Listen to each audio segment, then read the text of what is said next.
দাঁড়াও দাঁড়াও, তোমরা কারা কারা পাহাড়ে যেতে পছন্দ করো কমেন্টে তাড়াতাড়ি বলে যাও। আমার তো প্রিয় জায়গা হচ্ছে পাহাড়। পাহাড়ে গিয়ে নিশ্চয়ই পাহাড়ের ম্যাগি খেয়েছো।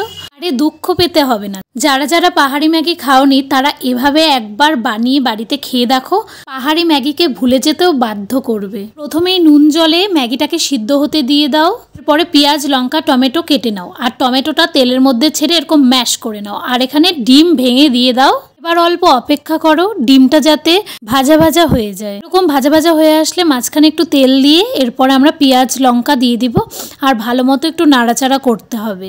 ম্যাগি মশলা দিয়ে তারপরে আবার একটু নাড়াচাড়া করে এরপরে আমরা সিদ্ধ করা ম্যাগিটা ঢেলে দেব। তোমরা যদি আমার মতো দুটো প্যাকেট দিয়ে বানাও তাহলে প্রথমের একটা প্যাকেটের ম্যাগি মশলাটা প্রথমেই দিয়ে দিবে, আর এরপরে আরেকটা প্যাকেটের ম্যাগি মশলা দিয়ে দিবে, আর এরপরে নামিয়ে ফেললেই হয়ে যাবে পাহাড়ি স্টাইলের ম্যাগি।